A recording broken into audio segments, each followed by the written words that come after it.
Waalaikumsalam. Best wishes to all of us. Hello viewers, how are you? Desmond One Kabandungan Podcast Education wherever you are. I'm happy. I'm Violina Dabasaman and my partner. My name is Andalis Dikbastaman. I'll see you again via the Desmond One Kabandungan YouTube channel. Okay viewers, to save time this time we've got 3 searches with us for the education of the podcast. Wah, subhanallah sekali ya teman-teman. Violin ini bahasa Inggrisnya sangat lancar dan mungkin dari teman-teman takutnya tidak ada yang mengerti. Di sini saya akan menjelaskan atau mentranslate apa yang sudah Violin katakan tadi. Salam sejahtera untuk kita semua. Halo, apa kabar pemirsa? Edukasi Podcast SMAN 1 Kabandungan dimanapun Anda berada. Bahagia rasanya saya dan Sidik Bastaman, dan saya tentunya di sini tidak sendiri, saya bersama partner saya. Saya Violina Dabasaman. Melalui channel YouTube SMAN 1 Kabandungan. Oke pemirsa, untuk menghemat waktu, kali ini kami sudah bersama 3 narasumber untuk edisi podcast kali ini. Narasumber yang pertama di sini sudah ada Bapak Erlangga, PJPP MG MP PKN Kabupaten Sukabumi. Assalamualaikum. Terima kasih kepada Bapak Erlangga. Sahabat podcast, kita beralih ke narasumber yang kedua. Di sini sudah ada Bapak Liu Liantoro selaku Ketua MGMP PPKN SMA MA Kabupaten Sukabumi. Baik, terima kasih kepada Bapak Liantoro. Kita beralih ke narasumber yang ketiga. Di sini sudah ada Bapak Adam selaku Kepala Sekolah dari SMA Negeri 1 Kabandungan. Assalamualaikum Bapak. Waalaikumsalam. Biasa, tema kita podcast kali ini adalah implementasi kurikulum merdeka. Seperti yang sudah kita ketahui, pada awal tahun ajaran 2022 sampai 2023, pemerintah memberlakukan yaitu kurikulum merdeka atau merdeka belajar. Banyak orang tua atau wali murid yang mengeluh ganti kurikulum merdeka atau merdeka belajar ini. Karena ganti kurikulum, bahkan ada yang mengatakan ganti menteri, ganti kurikulum juga. Nah, Bapak, menurut pendapat Bapak dari pernyataan tadi, bagaimana menurut Bapak Erwanda selaku PJ PPPKN Kabupaten Sukabumi? Ini sebuah prestasi Padam selama 4 tahun. Tentunya kehadiran kurikulum merdeka sangat bijak kalau kita sikapi dengan sikap yang positif. Kita harus yakin bahwa zaman ini senantiasa berubah dan perubahan sekarang ini sangat dahsyat. Dan bagaimana memaknai perubahan itu, tentunya dunia pendidikan sebagai ujung tombaknya di pembangunan harus ikut berperan. Salah satu bagaimana pembangunan mengantisipasi perubahan zaman sekarang ini, mau tidak mau kurikulumnya harus berubah, harus memenuhi kebutuhan sekarang. Tentunya ketika saya sekolah, pada sekolah SMA, tuntutannya beda. Generasi berikutnya Pak Toro beda, kurikulumnya memang beda. Nah sekarang adik-adik ini, Violina dan kawan-kawan, tentunya menghadapi tuntutan yang berbeda juga. Kebutuhannya sekarang lain. Sekarang kita apapun harus dengan dunia teknologi digital. Bagaimanapun juga itu harus dipersiapkan oleh Kementerian Pendidikan. Dan jawabannya adalah itu kurikulum merdeka. Nah, Bapak, pernyataan yang sudah Bapak ucapkan tadi nih ya, menurut Bapak, bagaimana dasar pemikiran kurikulum merdeka itu? Iya. Kurikulum merdeka sekali lagi harus kita garis bawahi sebagai upaya memenuhi kebutuhan anak didik sekarang. Bukan kebutuhan kami, tapi kebutuhan adik-adik ya. Siapa? Karena bagaimanapun juga adik-adik akan menghadapi satu dunia yang sangat kompleks.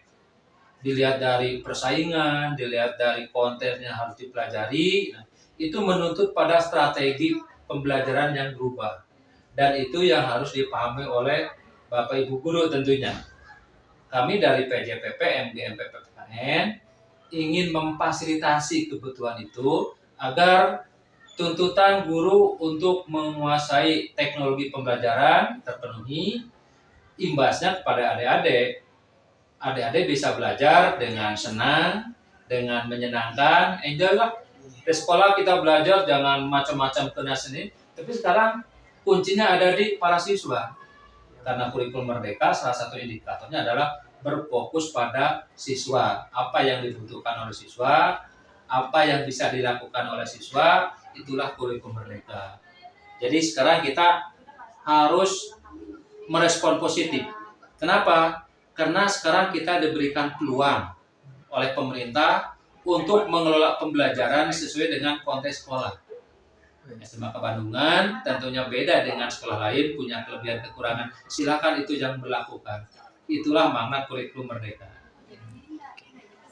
Wah, ternyata semakin asik dan seru ya pembicaraan kita kali ini.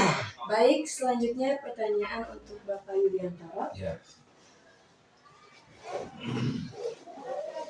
Selaku ujung tombak pelaksanaan kurikulum merdeka, baik di kelas maupun di lapangan, sejauh manakah Bapak memahami dan mengimplementasikan kurikulum merdeka ini?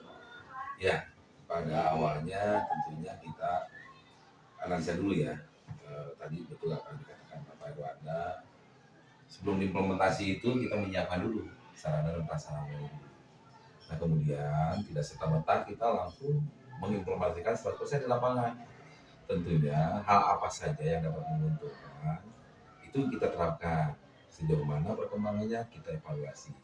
Dan di akhirnya hasil dari semua itu kita refleksi. Nanti dari situ dilakukanlah pemerataan pada semua lini. Sehingga ketercapaian implementasi kurikulum itu dilihat tidak sepihak, tetapi holistik. Artinya memahami kurikulum tidak dalam kerangka yang parsial, tetapi secara keseluruhan. Artinya apabila itu ada kebaikan, maka kebaikan itu harus merata dan dirasakan oleh siswa-siswa kita. Sehingga guru merasakan dampaknya secara positif. Jadi intinya apa? Ada satu kebijakan tetapi berakibat pada kebaikan. Itu intinya. Baik, terima kasih Bapak Yuliantoro. Ya. Yang ketiga, pertanyaan untuk Bapak Adam selaku Kepala Sekolah di SMA Negeri 1 Kapendungan. Bagaimana dengan kesiapan sarana dan prasarana dalam mengimplementasikan kurikulum merdeka? Ya, terima kasih. Ya kalau kita sampai ke belakang dari mulai kurikulum 84 lah. Kami Bapak dengan Bapak Irwanda itu mengalami kurikulum 84. Satu generasi ya. Satu generasi. Itu zamannya Pak Bibi. Fokus, trigger pada saat itu adalah ilmu pengetahuan iptek. Fokusnya. Makanya dulu waktu kami kelas 12 atau kelas 3 nggak ada pelajaran seni, nggak ada pelajaran olahraga. Fokus ke IPA karena yang di atasnya Habibie. Kemudian beranjak ke 94, kembali ke umum, 2004, KBK kan dan seterusnya. Jadi intinya setiap kurikulum itu ada trigger. Nah, generasi kami seperti tadi kata Pak Irwanda itu berbeda dengan generasi adik-adik. Generasi kami dulu main congkak, main mobil-mobilan. Kalau sekarang nggak usah, ada HP, ada IT. Jadi kurikulum yang sekarang itu untuk mempersiapkan adik-adik supaya mau bisa terjun ke lapangan, bisa bersaing gitu. Maka pembelajaran di kurikulum sekarang itu kontekstual yang utama. Ya. Nah kembali ke sarana tadi, lebih enak kurikulum merdeka itu tanpa sarana pun jalan. Bahkan kelas tuh tidak dibutuhkan lagi. Yang dibutuhkan cuma sisi-sisi atau tempat-tempat IT itu berada. Pusat-pusat belajar. Mau di kelas, di luar kelas, di dalam kelas.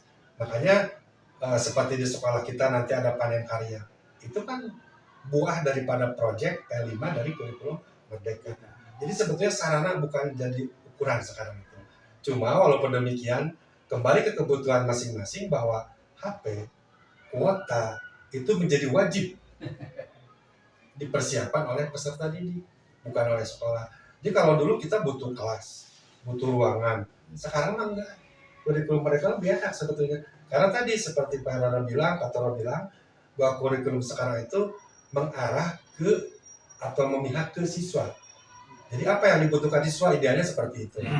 Misalkan violin maunya bahasa Inggris, pelajari aja bahasa Inggris yang lebih banyak supaya jadi ahli bahasa Inggris gitu.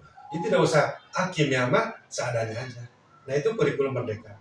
Namanya juga merdeka kan kita bisa memilih, tapi tidak berarti mapel yang lain ditinggalkan, tetap menjadi syarat wajib untuk diikuti. Cuma ada yang difokuskan. Makanya di sekarang itu selain tadi kontekstual diferensiasi. Jadi setiap siswa punya kemampuan masing-masing, berbeda masing-masing. Contoh ekstrim, misalkan ada seseorang siswa senang berantem misalkan, resep gelut nah di kurikulum mereka difasilitasi. Asup ke deka sana tinju, KMMA, dia jadi terkenal kan? Tidak usah belajar kimia fisika, tidak perlu. Nah, itulah kurikulum merdeka. Jadi menggali potensi siswa dan dikembangkan. Walaupun mungkin di setiap sekolah beda-beda, tergantung kompetensi kemampuan masing-masing sekolah. Tapi insya Allah, walaupun sekarang baru awal-awal, masing-masing sekolah, masing-masing guru siap untuk mengimplementasikan kurikulum tadi sesuai kebutuhan siswa. Dan endingnya happiness, student well-being, kebahagiaan siswa. Jadi kurikulum merdeka, siswa jangan tertekan, jangan ditekan, jangan merasa tertekan, harus happy, harus senang. Tapi bukan berarti lah dalam sekolah itu kudu senang, sangarana bukan berarti seperti itu. Tetap ikuti aturan, ikuti rambu-rambu yang ada di kurikulum merdeka. Di merdeka di sini bukan merdeka semaunya. Istilah Patoro, istilah Perwana, orang PPKN merdeka bertanggung jawab. Tetap ada koridor, ada rambu-rambu yang harus kita ikuti. Ini sebenarnya lebih enak sekarang ya, kurikulum merdeka. Tinggal siap enggak peserta didiknya. Kami mah hanya mengantarkan, gitu. Memfasilitasi. Kalau dulu, wah guru membimbing, wah segala rupa ngelatih. Sekarang mah enggak. Karena diberi kebebasan untuk memilih. Makanya enaklah sekarang mah. Nah kembali ke fokus tadi, jadi sarana bukan sesuatu yang utama, bukan. Tanpa sarana pun kurikulum merdeka kita bisa jalan, karena belajar bisa di lorong, bisa di kantin, bisa di rumah, di mana saja, apalagi dengan sistem online kan gitu. Nah itu penjelasan dari Bapak tentang kesiapan sekolah, tapi bukan berarti sekolah karena sarana tidak terlalu, tetap ya kita persiapkan. Insya Allah dipersiapkan sekemampuan kita demi kalian, demi anak-anak. Jadi endingnya kalian belajar happy, segar, senang, berangkat tersenyum, pulang ke rumah juga tersenyum, entah murang gitu. Itu aja. Terakhir, pesan dan saran pelaksanaan MGMP di SMA N 1 Bandungan kepada Bapak Erwanda untuk memberikan pesan dan saran. Ya, terima kasih adik-adik.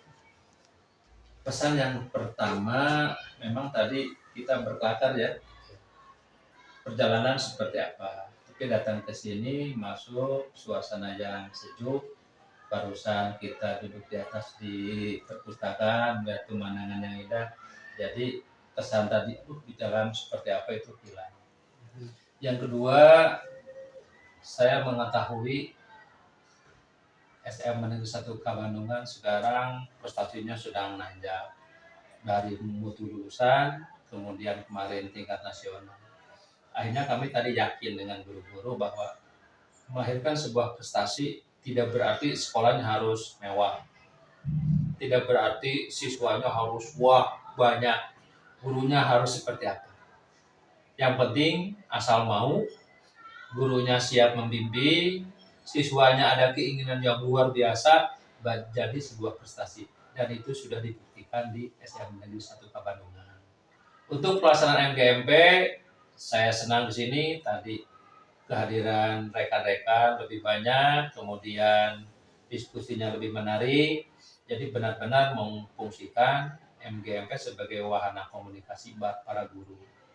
Ini disambut positif, kenapa? Karena selama masa pandemi kegiatan ini kan ditiadakan dan sekarang kami baru bertemu kembali. Jadi sonok banget, alhamdulillah bisa bertemu di SMA Negeri Bandungan. Terima kasih dari MGP PPKN untuk SMA Negeri 1 Bandungan. Baik, terima kasih Bapak-Bapak. Kita selaku siswa dan siswi semakin bersemangat dalam belajar dengan kurikulum merdeka atau merdeka belajar. Baik, pemirsa edukasi SMA N 1 Bandungan, tak terasa kita sudah di penghujung acara. Mudah-mudahan apa yang sudah kita perbincangkan tadi menjadi secerca pelita, penerang gulita kabut yang menyelimuti dunia pembelajaran di Indonesia. Apalagi di episode berikutnya. Semangat juara, juara, juara!